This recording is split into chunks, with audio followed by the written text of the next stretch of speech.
C'est un record. 175 pays au total, dont la Côte d'Ivoire représentée par le président Alassane Ouattara, sont à New York aux États-Unis. Ils viennent de valider l'accord sur le climat conclu à Paris en décembre dernier. Le rideau est tombé sur le 5e forum consacré aux entrepreneurs ivoiriens. La CGC Academy 2016 a clos ses travaux aujourd'hui. 33 jeunes ivoiriens baptisés Promotion Kirby du nom du célèbre chef d'entreprise kenyan ont été sélectionnés pour une formation. Le Salon international du tourisme d'Abidjan se poursuit. Le site à 2016 bat son plein depuis 3 jours. Les participants à cette 6e édition rivalisent d'ardeur et d'imagination pour montrer leur richesse culturelle. Sans surprise, le chef de l'État Idrissa Déby au Tchad a été réélu au premier tour de la présidentielle du 10 avril avec plus de 61% des voix. Cela fait plus de 26 ans qu'il est au pouvoir. Bonsoir à tous, bienvenue dans le 20 sur RT1. Je le disais à l'instant, c'est un record. Jamais auparavant, un aussi grand nombre de pays n'avait signé un accord international en une seule journée. 175 pays au total, dont la Côte d'Ivoire, représentée par le président Alassane Ouattara, que vous voyez, ont signé aujourd'hui à New York, aux États-Unis, l'accord sur le climat conclu à Paris en décembre dernier. Cet accord est censé permettre de ralentir le réchauffement de la planète. Et sachez que l'accord n'entrera en vigueur que lorsqu'il aura été ratifié par les 55 pays responsables d'au moins 55% des émissions de gaz à effet de serre dans le monde. Voilà, je vous invite maintenant à écouter le président ivoirien Alassane Ouattara depuis New York. La mise en œuvre de l'accord de Paris n'est pas une option, elle est un impératif. Mon gouvernement va s'atteler en priorité à identifier les projets structurants lui permettant de respecter ses engagements dans le cadre de ses contributions prévues et déterminées au niveau national. Dans le même temps, l'accent sera mis sur la poursuite de l'amélioration et du renforcement du cadre de la gouvernance environnementale et climatique à tous les niveaux. Notre volonté est de parvenir dans les délais impartis à l'élaboration d'un business plan climatique devant accompagner la mise en œuvre de notre plan national de développement 2016-2020, des objectifs de développement durable post-2015 et de l'accord de Paris sur le climat. Mesdames et messieurs, la Côte d'Ivoire, qui a l'ambition d'être un pays exemplaire et d'excellence en matière de développement durable, alliant la vision d'émergence économique avec la mise en œuvre de sa stratégie bas carbone, a besoin de l'appui et de l'accompagnement de la communauté internationale, notamment en ce qui concerne la production d'électricité, afin de réussir l'adaptation de son économie aux contraintes liées au changement et au réchauffement climatique. Je voudrais inviter toutes les parties à l'accord de Paris à aller plus loin afin de pérenniser la dynamique actuelle et rendre irréversible les progrès que nous accomplirons collectivement. Nous devons pour cela mettre au service de l'humanité des progrès scientifiques et technologiques réalisés dans le domaine de la lutte contre le réchauffement climatique.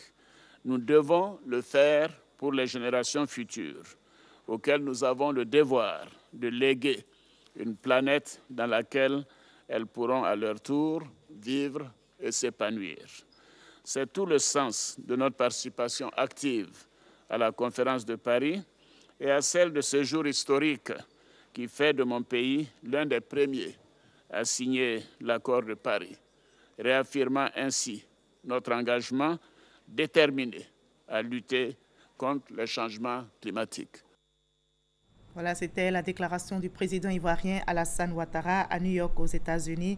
Déclaration relative donc à la signature de l'accord sur le climat. Avant de s'envoler justement pour les États-Unis, où il a signé avec les autres dirigeants de la planète l'accord sur le climat, le président Ouattara s'est fait une idée des activités de la CONARIV, la Commission nationale pour la réconciliation et l'indemnisation des victimes.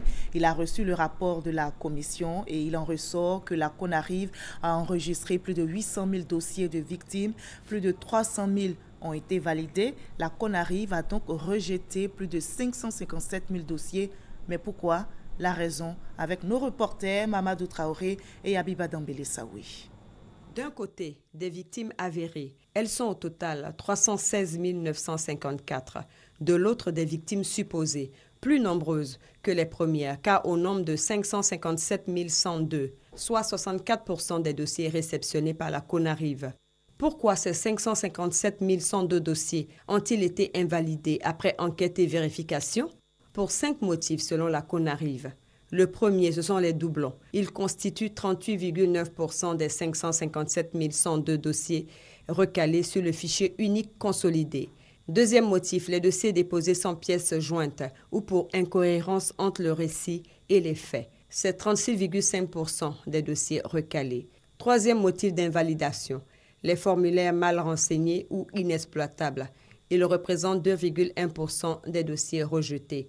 Quatrième raison évoquée, la fraude, 12,3% de cas d'espèces décelés par la CONARIV. Enfin, les personnes injoignables, ce dernier cas de figure représente 10,2% des 557 102 dossiers invalidés. Sur les 874 056 dossiers de victimes réceptionnés, seuls 316 954 ont échappé à ces 5 critères, donc ont été validés.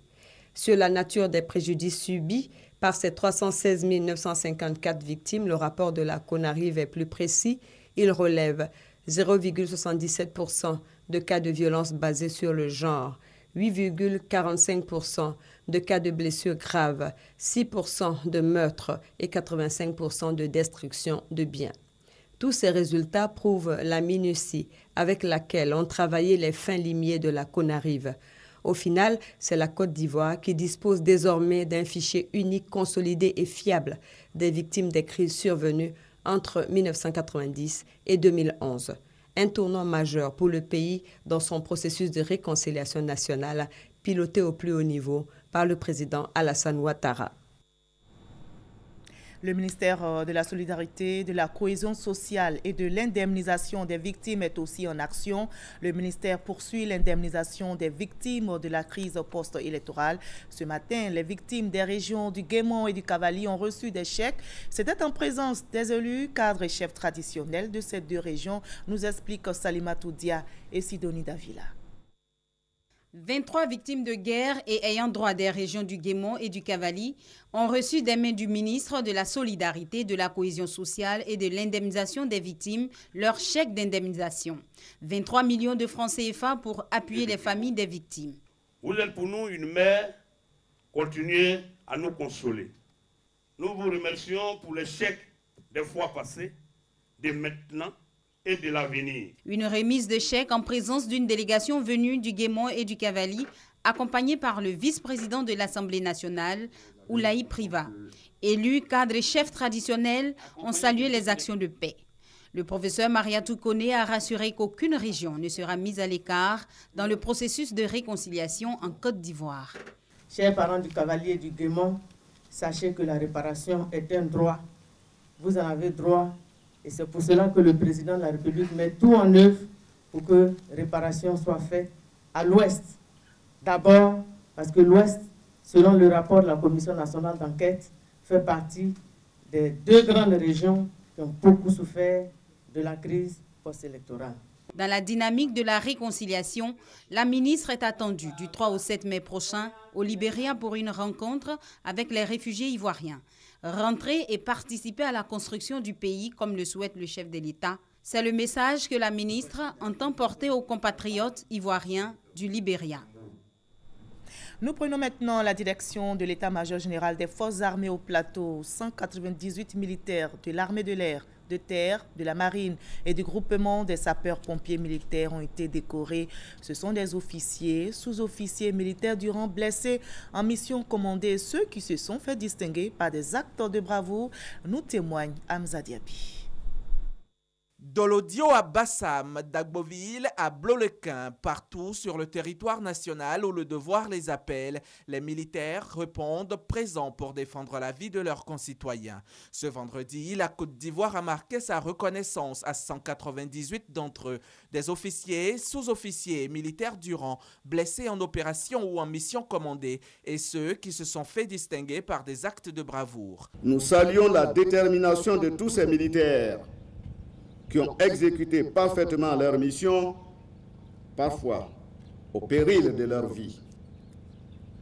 Par cet acte, nous marquons la reconnaissance de la nation à leur engagement à défendre les populations et les territoires nationaux. Le porte-parole des récipiendaires, le colonel Issa Sako, après avoir remercié le président de la République, le ministre chargé de la Défense et le chef d'état-major général des FRCI, s'est adressé aux 44 militaires élevés au rang de chevalier dans l'ordre du mérite ivoirien et les 154 qui reçoivent la médaille des forces armées. Je vous exhorte à toujours et sans cesse faire votre devoir, rien que votre devoir, du mieux que vous le pouvez. Car le pays que nous servons saura, le moment opportun, reconnaître nos actes. La distinction de ce jour, loin de nous endormir, nous appelle à demeurer des modèles pour tous. Le colonel Issa Sako invite également ses frères d'armes à toujours persévérer dans l'effort, sans rien attendre de ce qu'ils font. Ils ne doivent être guidés que par leur seule vocation. Les chefs les connaissent, ils sauront toujours apprécier leur labeur et leur sacrifice. Et je vous propose de revenir sur les assemblées de printemps du FMI et de la Banque mondiale qui viennent de se tenir à Washington, aux États-Unis. Le Premier ministre ivoirien était à ses assises. Daniel Kablan-Duncan a eu une série d'activités en marge de ces rencontres. Il a présenté notamment les opportunités d'affaires en Côte d'Ivoire à la Chambre de commerce des États-Unis. On fait le point avec notre envoyé spécial, Thomas Kessambi. Véritable honneur que celui que reçoit le Premier ministre ivoirien Daniel Kablan-Duncan dans ce voyage américain. La Chambre de commerce des États-Unis, une des chambres consulaires les plus importantes au monde, comptant en son sein plus de 3 millions d'entreprises, le reçoit. En ouvrant ses portes au Premier ministre ivoirien et à la délégation qui l'accompagne, la Chambre voulait donner là une opportunité à la Côte d'Ivoire en quête d'émergence économique de se vendre tout en sollicitant l'expertise américaine dans des domaines souhaités. Daniel Kablan-Duncan, les ministres de son gouvernement qui l'accompagnent, présenteront la Côte d'Ivoire comme un pays à la fois ambitieux, mais aussi rempli de potentialités économiques à exploiter. Le pays jouit d'un leadership réel dans son espace économique et monétaire, tout comme dans l'espace CEDEAO. Mais il a besoin du soutien des États-Unis pour le renforcement de sa sécurité interne, comme à ses frontières. Il a également besoin d'accroître le niveau d'infrastructure économique, diront-ils. Après cette présentation, les réactions des représentants de la Chambre ne se feront pas attendre. Le Premier ministre a défini les grandes lignes et les grands projets qui nous attendent dans le but d'augmenter aujourd'hui les échanges qui sont entre les États-Unis et la Côte d'Ivoire à 2,5 milliards. Je crois que le but c'est de quadrupler ça. Nous, on sera bientôt à Abidjan très bientôt, au mois de mai. On est en Inde, on est en Amérique latine, mais la Côte d'Ivoire est très très importante. Bloomberg Grain, c'est le leader dans tout ce qui est la sécurité alimentaire et la sanité des produits agricoles. Donc aujourd'hui, ce maillon de la chaîne des valeurs, de la filière, est tellement important pour n'importe quelle économie.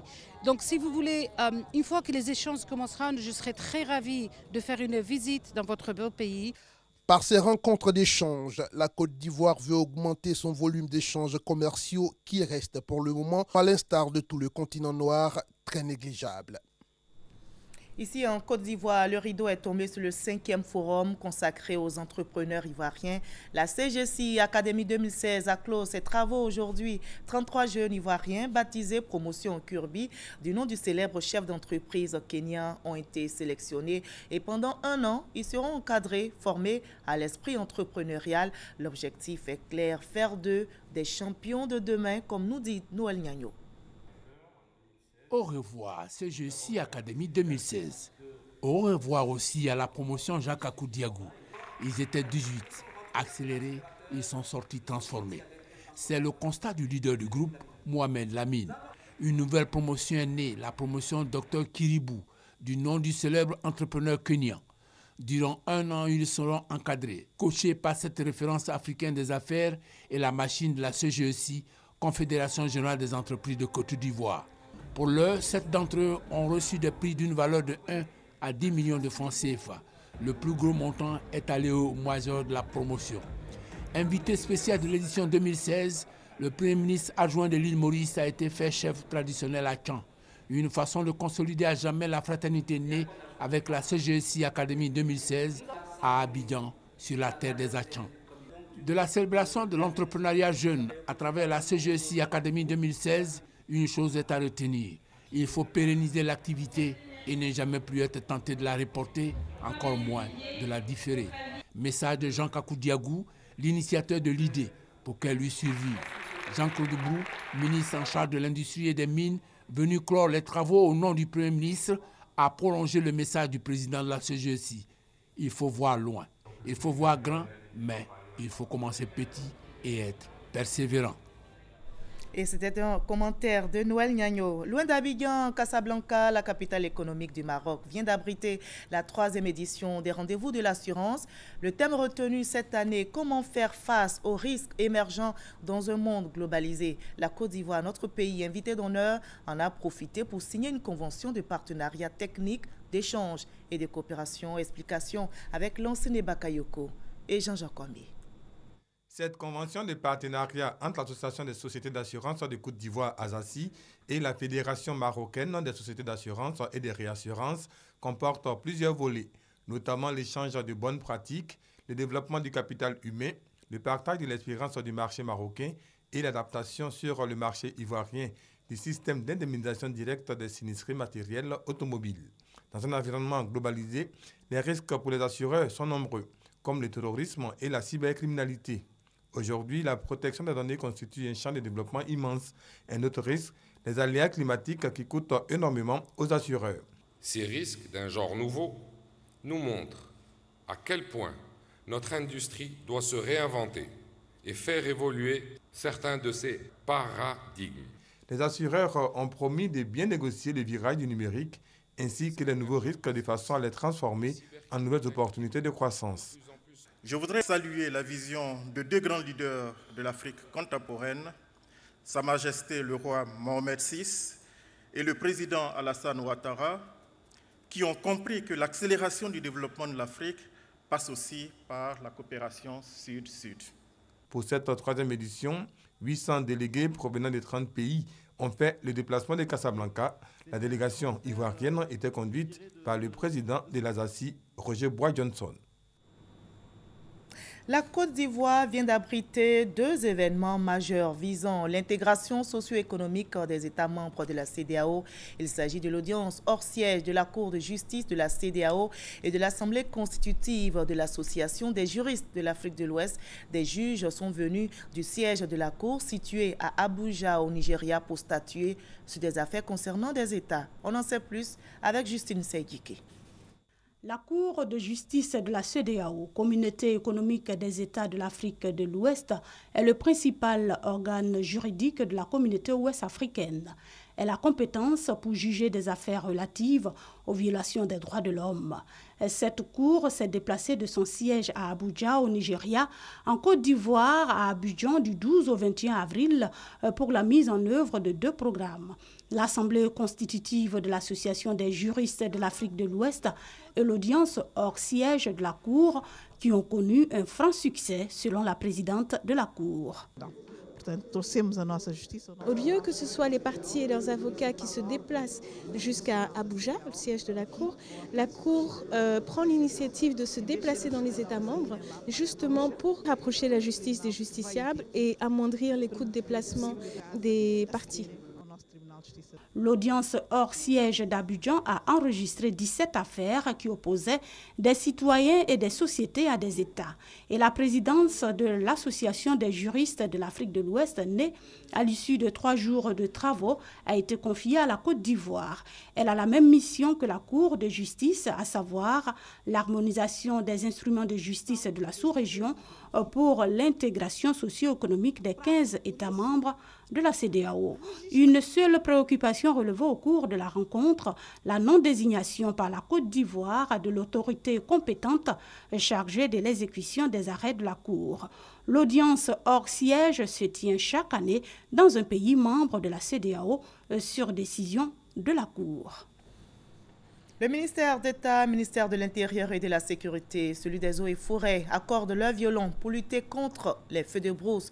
Le directeur général de l'Office national de la protection civile et les cadres du ministère des eaux et forêts étaient hier à Daoukro. Ils y étaient pour le lancement officiel de cette campagne nationale de lutte contre les feux de brousse. Charles Tatou de RTI Boaké. Les feux de brousse, une réelle menace pour la forêt et un véritable danger pour les populations. Le ministère d'État, ministère de l'Intérieur et de la Sécurité se rapproche de celui des eaux et forêts pour, ensemble, lutter vigoureusement contre ce fléau qui réduit la couverture végétale dont le pays a besoin pour son équilibre écologique et économique. Désormais, chaque grande région du pays dispose d'un centre de secours d'urgence avec la présence des pompiers civils. Pour lutter contre les feux de brousse, nous nous sommes appuyés sur les services du ministère des Eaux et Forêts. Nos agents vont apprendre à leur côté. Et lorsque la catastrophe est produite, sur conseil des pompiers civils, le ministère d'État, le ministère de l'Intérieur et de la Sécurité va organiser les secours. Cette année, plus de 6400 hectares de cultures vivrières et pérennes, de même plus de 11 000 hectares de reboisement et de forêts naturelles sont tous partis en fumée. Ces feux de brousse ont causé également 13 pertes en vie humaine. Et la grande partie des dégâts provient de l'Ifou, la région la plus touchée du pays. D'où le choix de Daoukro pour le lancement de la campagne nationale de lutte contre les feux de brousse. Les gardiens de nos traditions devront s'impliquer totalement et fournir aux jeunes générations les recettes appliquées pour la protection des forêts sacrées qui ne brûlent jamais dans nos villages. La remise de lots d'équipement à 5 comités villageois de lutte contre les feux de brousse a ponctué la cérémonie. En politique, le PDCI RDA, la jeunesse de ce parti célèbre comme les aînés, les 70 ans du PDCI RDA. Les jeunes du PDCI des 10 communes d'Abidjan étaient nombreux. Aujourd'hui, au siège du parti à Cocody, ils ont été invités par le président Henri Konan Bédié à cultiver la paix et l'union, comme nous l'explique Doua de Lazer. Les jeunes du PDCI RDA, rassemblés pour la renaissance du parti. Conduits par les anciens et nouveaux leaders de jeunesse, ils ont défilé pour témoigner leurs engagements à rester debout et mobilisés pour les batailles politiques futures en Côte d'Ivoire. Chers jeunes, nous devons répondre rapidement aux grands enjeux du moment qui sont le référendum et les élections législatives qui arrivent et surtout la reconquête du pouvoir d'État en 2020. Chers jeunes, je voudrais vous engager aux côtés des aînés à faire en sorte que le PDCI en 2020 se repositionne. Le président du PDCI RDA, Henri Konan Bédié, n'a pas voulu manquer ce rendez-vous. Présent aux côtés de cette jeunesse qu'il trouve dynamique et solidaire, il l'a galvanisé. Le secrétaire exécutif du PDCI RDA, Maurice Kakugikawe, a traduit la reconnaissance du parti aux leaders de jeunesse et à l'ensemble des militants pour leur dévouement au PDCI RDA. C'est désormais une profession de foi pour nous militants du PDCI. Les jeunes ne seront jamais sacrifiés sous l'autel de la seule promotion des anciens. C'est pourquoi j'exhorte les jeunes à continuer de s'abreuver à la source intarissable de la connaissance des anciens. Chers jeunes du PDCI RDA, le président Henri Konan Bédié et la direction du parti voudraient vous recommander la non-violence et vous demander de pratiquer le dialogue qui est l'arme des forts. Pour la jeunesse du PDCI RDA, la célébration de ces 70 ans du parti est un appel à redoubler d'ardeur pour la conquête du pouvoir. Nos aînés reconnaisse effectivement nos mérites. Nous allons nous battre pour que le PDC-RDA puisse revenir au pouvoir de façon démocratique en 2020. La célébration des 70 ans du PDCI-RDA, lancée depuis le 12 avril dernier, va prendre fin le 30 avril prochain. On en arrive à l'un des titres de cette édition, le Salon international du tourisme d'Abidjan qui se poursuit. Le CITA 2016 bat son plein depuis 3 jours. Les participants rivalisent d'ardeur et d'imagination pour montrer leur richesse culturelle. Le CITA 2016 enregistre plus de 500 exposants, nous dit Patricia Oumouitia. Animation de stands, expositions sont entre autres quelques temps forts de ce 3e jour du Salon international du tourisme d'Abidjan. Moment privilégié pour parler de développement touristique dans les différentes régions de la Côte d'Ivoire et dans la sous-région. Les défis que nous devons relever dans nos régions, c'est de contribuer à créer des emplois pour les jeunes. Aux côtés du programme du gouvernement, il faut qu'au niveau de la région, nous puissions aider les jeunes à avoir des activités génératrices de richesse. C'est une plateforme qui nous permet de rencontrer d'autres pays de la sous-région et aussi des professionnels du tourisme au niveau international. Et nous voudrions que nos frères ivoiriens aussi connaissent mieux le Sénégal. Pour nous, c'est une étape importante qui nous permet non seulement de rencontrer d'autres horizons, mais également de présenter la grande et belle région du Kabadougou. Creusé de rencontres et d'échanges, les participants ont eu droit à une conférence animée par le directeur de cabinet du ministre du Tourisme, Afin Kwasi, et le directeur général d'une structure hôtelière de la place. Depuis la réservation jusqu'au départ du client, ça passe par un check-in qui se passe très rapidement, ça passe par un transfert aéroport qui se passe bien, par des prestations de chambres et hôtelières qui soient de qualité. L'industrie touristique ivoirienne retrouve ses lettres de noblesse. La contribution du tourisme au PIB, produit intérieur brut de la Côte d'Ivoire, est passée de 2,4% en 2012 à 4,8% en 2014, avec plus de 470 000 touristes. L'activité touristique a permis d'enregistrer plus de 500 milliards de francs CFA en 2014.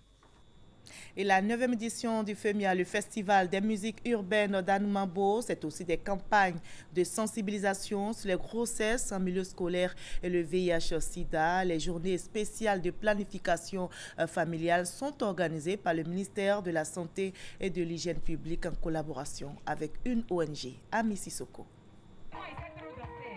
La musique comme arme pour toucher les cœurs. Alors, jeux, humour et concours de danse pour faire comprendre à la jeunesse les dangers des grossesses en milieu scolaire et le VIH-Sida. Cette sensibilisation est au menu du FEMIA 9, le Festival des musiques urbaines d'Anoumambo, d'où les journées spéciales de planification familiale à l'initiative du ministère de la Santé et de l'Hygiène publique en collaboration avec l'ONG Engender Health. Le planning familial aujourd'hui est beaucoup plus important même pour la jeunesse que pour les adultes. Parce que les statistiques que nous avons à travers le monde, le nombre de grossesses non désirées dans la frange des jeunes est très élevé. Le taux d'avortement chez les jeunes est très élevé.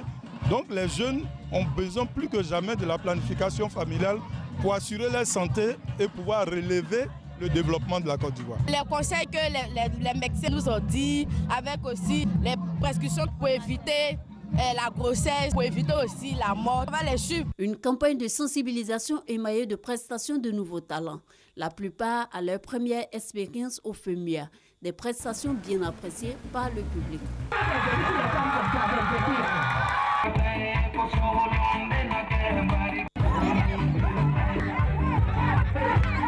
Allier musique et sensibilisation, un engagement qui guide les actions du FEMIA 9. Jeunesse et développement, thème choisi pour cette édition. Une façon d'inviter les jeunes à se prendre en main.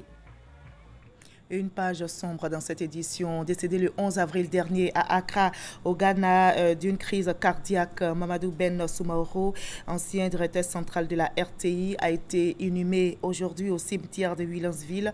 Je rappelle que sa dépouille était arrivée à Abidjan le mercredi 20 avril et dans la soirée d'hier, c'est-à-dire jeudi, une veillée funèbre s'est tenue en présence de ses amis, parents et ex-collègues. Tous lui ont rendu des hommages dus à son rang. Il a donc été inhumé, je rappelle, aujourd'hui dans la mi-journée au cimetière de Williamsville. Hors de la Côte d'Ivoire, sans surprise, le chef de l'État Idriss Déby a été réélu au premier tour de la présidentielle du 10 avril avec plus de 61% des voix. Cela fait plus de 26 ans qu'il est au pouvoir et l'opposition qui ne reconnaît pas ces résultats parle d'un hold-up électoral. Un mandat de plus pour Idriss Déby Itno. Le président tchadien est réélu pour un 5e mandat à la tête du pays suite à la présidentielle du 10 avril dernier. Une victoire qu'il remporte avec 61,56% des voix contre 12,80% pour le chef de l'opposition, Saleb Kebzabo, arrivé en 2e position. À l'annonce de ces résultats, l'opposition crie à un hold-up électoral. Elle estime qu'aucun candidat ne peut l'emporter au premier tour au vu des résultats dans les régions. Depuis le 10 avril, l'opposition dénonce la disparition de procès-verbaux, mais également celle d'une soixantaine de militaires n'ayant pas voté pour le président Idriss Déby Itno. Elle exige l'ouverture d'une enquête sur ce point. Le gouvernement promet donner dans les prochains jours la preuve de vie de ces militaires. Et c'était un commentaire de Gabriel Zani. Ce journal a été réalisé par Edouard Kofi Sakra et Arlène Poka. Merci à vous tous de votre aimable attention. J'aurai du plaisir à vous retrouver demain à la même heure, 20h.